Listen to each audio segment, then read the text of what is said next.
Hello friends, आपका स्वागत है आईपीएल के हमारे इस विशेष शो में। आज जैसा कि आप जानते हैं, चेन्नई और राजस्थान के बीच में एक बहुत बड़ा मुकाबला चेन्नई के चिन्नास्वामी स्टेडियम में शाम 7:30 बजे खेला जाने वाला है।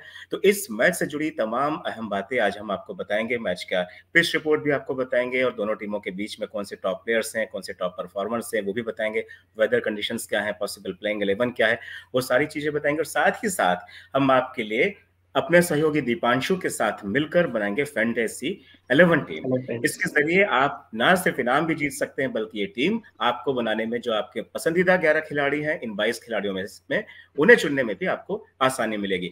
तो दीपांशु मेरे साथ जुड़ गए हैं। दीपांशु, हाँ जी, हेलो। आज शाम को 7:30 बजे चेन्नई और राजस्थान के बीच में बड़ा रोमांचक मुकाबला होने जा रहा है। तो सबसे पहले शॉर्ट में आप बताएं, क्या कहेंगे दोनों टीमों को देखते हुए, दोनों टीम के परफॉर्मेंस को देखते हुए? दोनों के बीच में बहुत शानदार मुकाबला देखने को मिलेगा। ऊपर से चेन्नई के मैदान पे खेले जाने वाला है, तो चेन्नई का पलड़ा भारी भी लग रहा है। वही दोनों टीमों के मुकाबलों की बात करें तो अब तक दोनों टीमें 3-3 मुकाबले खेल चुकी हैं, जहां दोनों टीमों को 2-2 मुकाबलों में जीत मिली है और एक मुकाबलों में हार भी मिल चुकी है। तो ये देखना बड़ा दिलचस्प रहेगा कि आज का मुकाबला दोनों की टीमों के लिए तीसरी जीत के लिए रहेगा। बिल्कुल तीसरी जीत के लिए रहेगा। और सीएसके को अगर देखें ना दीपांशु, मुझे लग रहा है सीएसके को जो होम ग्राउंड में खेलने का फायदा यहाँ पर मिलेगा। और वैसे भी इस पिच पर तो, इस ग्राउंड पर तो सीएसके का रिकॉर्ड बहुत अच्छा है। इसके अलावा अगर हम इसके कॉन्टेस्ट में बात करें कि राजस्थान के खिलाफ सीएसके का अगर ओवरऑल परफॉर्मेंस अब तक क्या रहा है, ओवरऑल रिकॉर्ड क्या रहा है, वो भी सीएसके का ही बेहतर है। सीएसके ने अब तक 26 मुकाबले खेले हैं राजस्थान के खिलाफ, जिसमें कि वो 15 मुकाबलों में जीता है और राजस्थान सिर्फ 11 मुकाबलों में जीता है। हालांकि राजस्थान ने एक जख्म सीएसके को वो दिया है जो कभी भरा नहीं है। 2008 का फाइनल मुकाबला था जिसमें राजस्थान रॉयल्स ने सीएसके को आईपीएल के फाइनल में हराकर खिताब भी जीता था। खैर, ये तो हो गई 15 साल पुरानी बात, लेकिन 15 मैचों में अभी भी सीएसके आगे चल रहा है। तो आगे बढ़ने से पहले हम लोग दीपांशु, जो हमारे जो जितने भी फ्रेंड्स हैं हमारे साथ, जो हमारे साथी जुड़े हुए हैं, जो कि क्रिकेट में बहुत ज्यादा दिलचस्पी लेते हैं, खासतौर से आईपीएल में, और आईपीएल को लेकर अपनी फैंटेसी 11 टीम भी बना रहे हैं, तो उन लोगों को आज ये बताना जरूरी है सबसे पहले कि टीम बनाने से पहले हमको असल में देखना क्या चाहिए। सबसे पहले जो बात देखी जाती है वो ये है कि किस वेन्यू पर हो रहा है, और जिस वेन्यू पर हो रहा है वहां पर पिच का ओवरऑल जो रिकॉर्ड है, ओवरऑल जो उसकी हिस्ट्री है, वो क्या है। अगर हम चिन्नास्वामी स्टेडियम की बात करें तो यहाँ पर सबसे पहले देखने वाली बात ये होगी कि यहाँ पर वेदर कंडीशंस कैसी है। तो वेदर कंडीशंस को लेकर फिलहाल नॉर्मल है।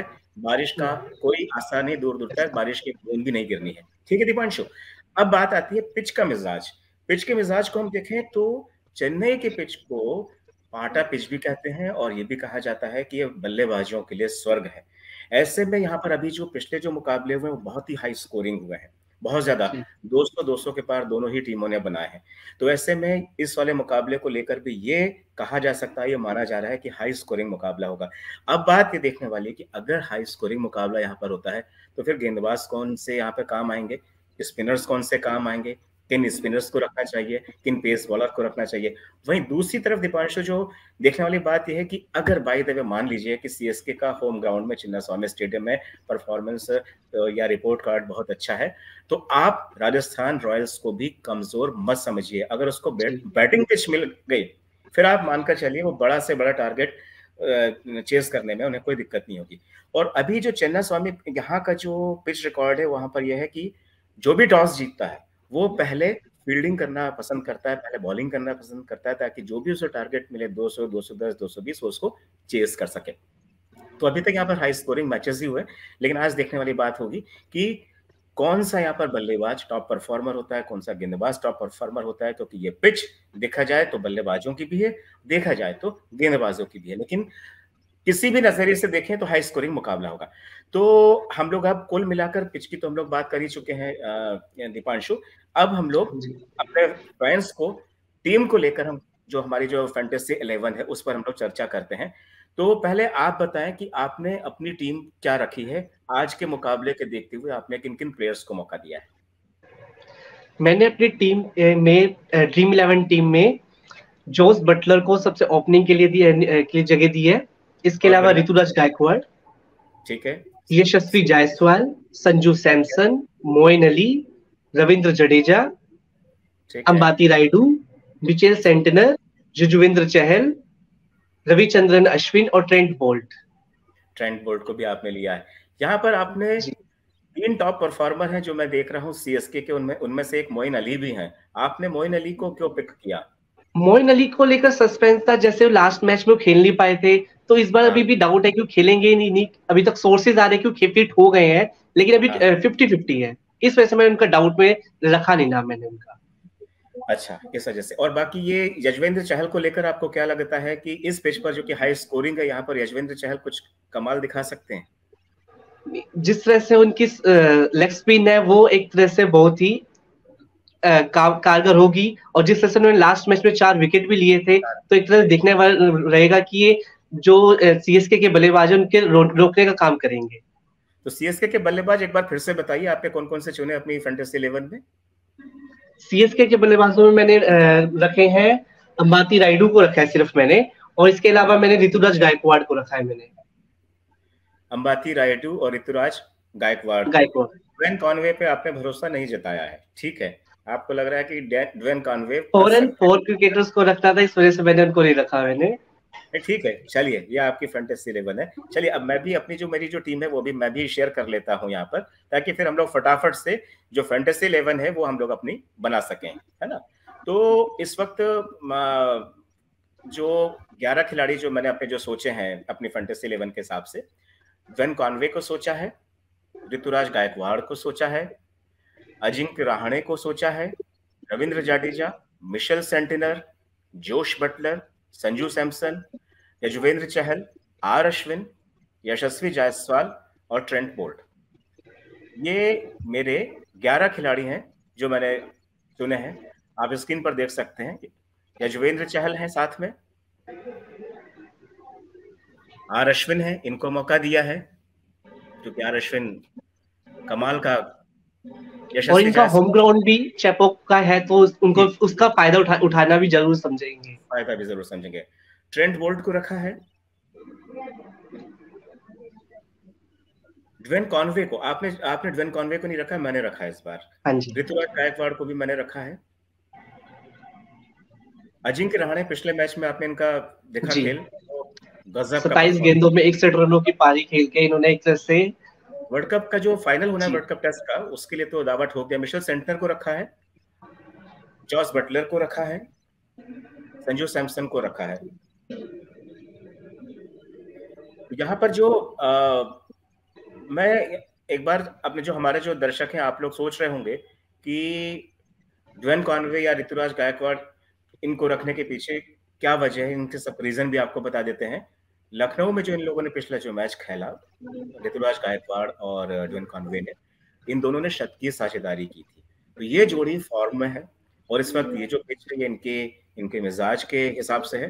जैसा ये चाहते हैं, जैसे शॉट मारना चाहेंगे, छक्के चौके मारने के लिए ये पिच बनी हुई है, और उसमें ये दोनों मास्टर हैं। आईपीएल में तो इनका परफॉर्मेंस अलग ही है। इसके अलावा अजिंक्य रहाणे को जो रखने की वजह है वो ये है कि पिछले मैच में जिस तरह से वो खेले हैं वो वाकई काबिले तारीफ है, और इस वजह से उन्होंने वर्ल्ड कप की जो टेस्ट का जो फाइनल होना है उसके लिए भी उन्होंने अपनी दावेदारी ठोक दी है। और महेंद्र सिंह धोनी इनको आज जरूर खिलाएंगे। अरे दीपांशु, मैं एक चीज और आपको बता रहा था कि हाँ आज जी।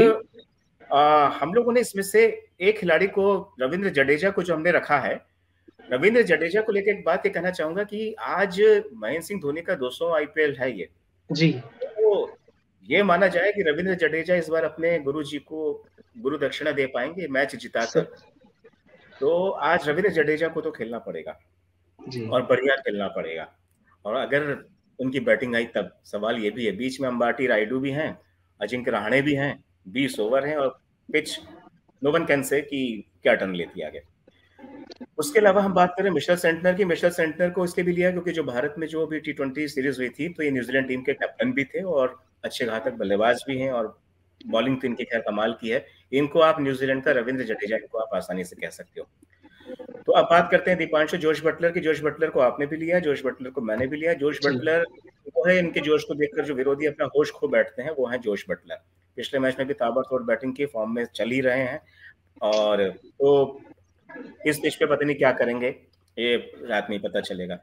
संजू सैमसन सदाबहार कप्तान है, विकेट कीपर भी हैं, अच्छी इनिंग खेलना चाहेंगे और चाहेंगे कि इस बार जो पिच मिली है उसका फायदा उठाएं, एक अच्छा स्कोर खड़ा करें, ताकि उनका भी अपना खुद का इंडिविजुअल जो रिकॉर्ड है वो भी आगे बढ़े।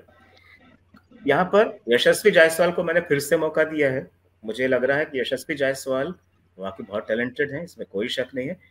उस टैलेंट के अलावा जो एक नई चीज इनकी इस बार आईपीएल में दिखाई दे रही है, वो है इनका अटैकिंग जो स्टाइल है। इतना ज्यादा अटैकिंग स्टाइल, इतना आक्रामक अंदाज है कि दूसरे एंड पर जोश बटलर अगर खड़े रहते हैं तो वो भी चुप होते हैं, शांत रहते हैं। उनको लगता है कि भाई चल तू ही मार ले, तू ही मारते जा, मैं तो बस सिंगल्स ले लेके तुझे स्ट्राइक दे रहा हूँ, है कि नहीं? वो जी। देखा होगा आपने कैसा पिछले मैच में अब भी। तक के 3 मुकाबलों में दोनों बल्लेबाजों ने 2 मैचों में अर्धशतकीय पारियां खेली हैं, दोनों दोनों खिलाड़ियों ने। बताओ, अर्धशतक की दोनों ने मिलकर। तो ये मतलब शुरुआत के 3-4 ओवर में ये डिसाइड कर देते हैं कि करना क्या है। और यशस्वी जायसवाल तो पहले गेंद से शुरू होने लग गए आजकल। इनकी बैटिंग में कभी कभी मुझे सनत जयसूर्या दिखाई देने लगता है। सनत जयसूर्या भी पहले गेंद से, श्रीलंका के बैट्समैन थे, वो पहले गेंद से शुरू हो जाते थे। तो यशस्वी जायसवाल में मुझे उनका ही अंदाज दिखाई देता है। खैर, और ट्रेंट बोल्ट की बात करें तो ट्रेंट बोल्ट का रिकॉर्ड इस वक्त सबसे अच्छा चल रहा है। हर कोई अपनी फैंटेसी 11 में ट्रेंट बोल्ट को लेना चाहेगा, पिच चाहे कैसी भी क्यों ना हो, क्योंकि इनके लिए कहते हैं कि पहले ही ओवर में ये मैच का जो है ना रुख वो पलट देते हैं। अब इस पिच पर भी बोल्ट चल गए तो आप फिर देखी जाएगी काफी कुछ चीजें यहाँ पर बदल जाएगी। तो अगर हम देखना चाहे तो चेन्नई की टीम के पास पेस बॉलर के रूप में कोई ऐसा खास दमदार गेंदबाज नहीं है जैसे राजस्थान के पास ट्रेंट बोल्ट है। बिल्कुल, दीपक चहर का तय है नहीं कि वो खेलेंगे कि नहीं खेलेंगे, पूरी तरह से डाइस है। तुषार देशपांडे हैं, हालांकि ड्वेन प्रेटोरियस को ये लोग खिला सकते हैं, जिसके कि चांसेस लग रहे हैं, अच्छे ऑलराउंडर हैं। बेन स्टोक्स भी इनके पास हैं, लेकिन बेन स्टोक्स काम नहीं आ पा रहे हैं। वो बेन स्टोक्स खेल ही नहीं पा रहे हैं, जबकि 2020 जिताने वाला भाई वर्ल्ड कप, और उसके अलावा वो भी जिताने वाले वनडे का वर्ल्ड कप जिताने वाले बेन स्टोक्स, पता नहीं उनका बल्ला खामोश है और गेंदे भी उनका कमाल नहीं कर पा रहे हैं। हालांकि फील्डिंग बड़ी अच्छी कर रहे हैं, कैच वैच तो वो बड़े जबरदस्त पकड़ रहे हैं। तो अब ये हो गई हैं सबकी अपनी अपनी टीमें। अब हम लोग फैंटेसी 11 के लिए जो हमारे दर्शक जुड़े हुए हैं, इनके लिए हम लोग टीम बनाना शुरू करते हैं। मेरा ये मानना है, चलिए आप सबसे पहले आप किसको लाइनअप में रखना चाहेंगे, उसके बाद फिर हम लोग तय करेंगे कि कैप्टन कौन होगा। हम लोग पहले ओपनर, उसके बाद फिर मिडिल ऑर्डर के बैट्समैन, ऑलराउंडर, फिर स्पिनर्स और तेज गेंदबाज, ऐसे हम 11 खिलाड़ियों का चयन करते हैं। ठीक है, पहले सबसे पहले आप किसको जोड़ना चाहेंगे? सबसे पहले मैं जोश बटलर से शुरुआत करना चाहूंगा मैं। जी ठीक है, जोश बटलर, आई एग्री। हाँ जी, उसके बाद मैं ऋतुराज गायकवाड़, मतलब दोनों की जो कॉम्बिनेशन है, जोड़ी है, उसको मैं कंटिन्यू रखना चाहूंगा मैं। जी ठीक है, जोश बटलर, ऋतुराज गायकवाड़, ठीक है, 2 खिलाड़ी हो गए। यशस्वी जायसवाल, यशस्वी जायसवाल, ठीक है, टैलेंट के हिसाब से, ठीक है। हाँ जी, फिर इसके बाद मिडल ऑर्डर शुरू हो जाएगा। संजू सैमसन, ठीक है, रविंद्र जडेजा। तो आप सीएसके से सीधे रविंद्र जडेजा पे आ रहे हैं, अंबाटी और अजिंक्य रहाणे को आप नहीं ले रहे? नहीं, इसके बाद अजिंक्य रहाणे आएंगे, इसके बाद जडेजा के बाद,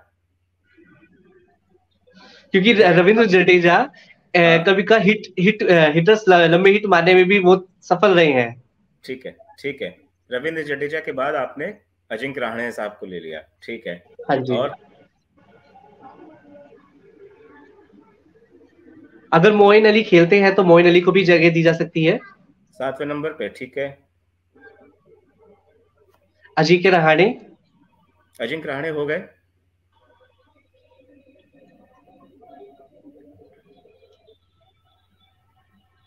अंबाटी रायडू को उतना नीचे उतारने की जरूरत नहीं है, पर चलो खेल लेते हैं, ले लेते हैं, ठीक है। 8 हो गए।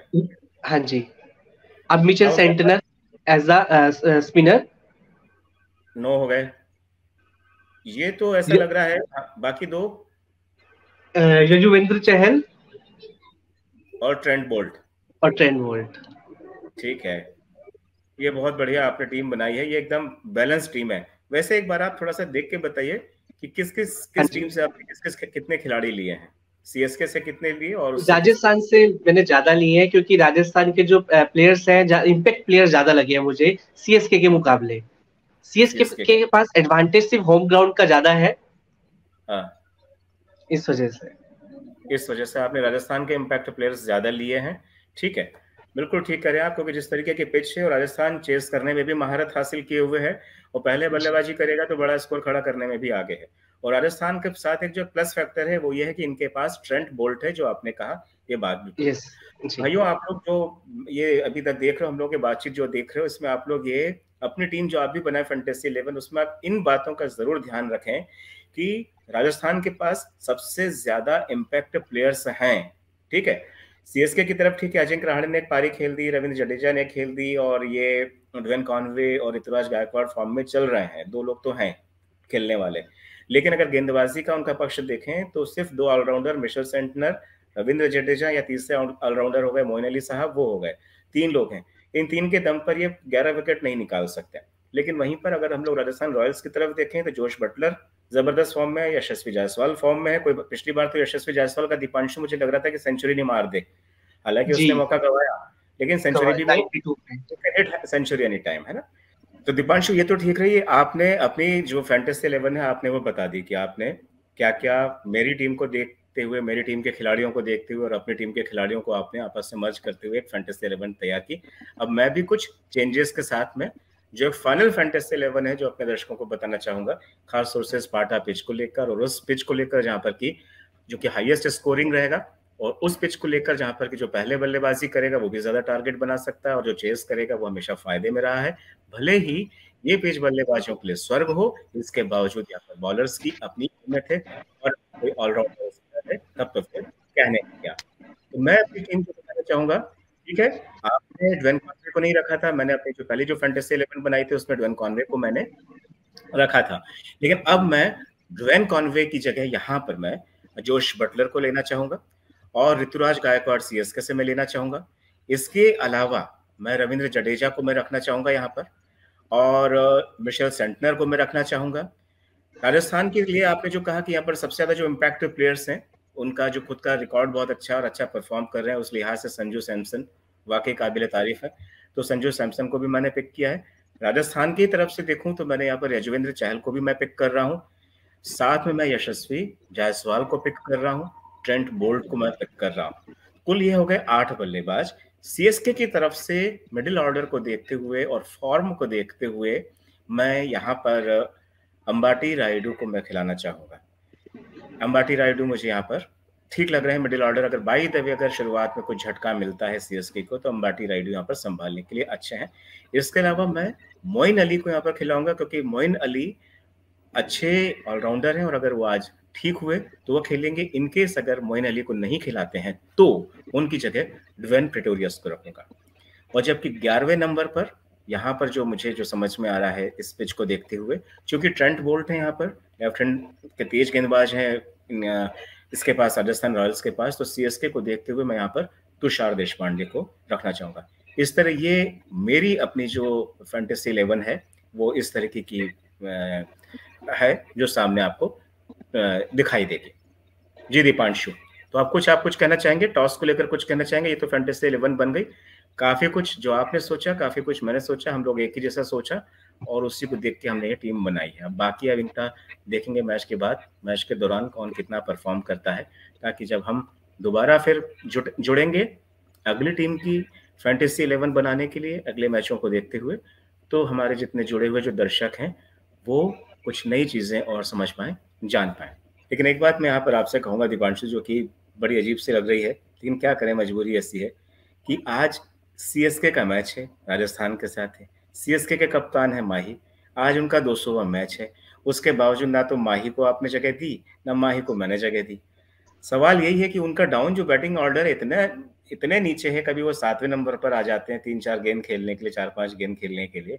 तो उस वजह से ये है कि माही को हम लोग चाह कर भी अपनी जो फैंटेसी 11 में उसमें हम ले नहीं पा रहे हैं, जबकि देखा जाए तो क्या गजब का फॉर्म है उनका इस वक्त।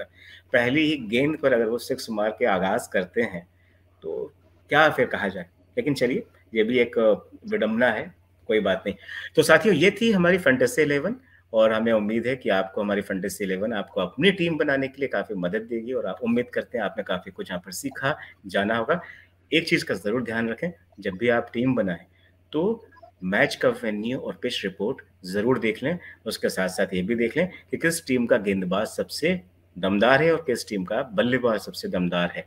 उसका पिछला रिकॉर्ड तो देखिए, साथ ही मौजूदा फॉर्म देखना भी बहुत ज़रूरी होता है, क्योंकि 22 खिलाड़ियों में से आपको सिर्फ 11 खिलाड़ी चुनने हैं, और अगर खिलाड़ी 3-4 परफॉर्म नहीं कर पाए तो पूरी टीम ही हमारी एक तरीके से फेल हो जाती है, मेहनत बेकार हो जाती है।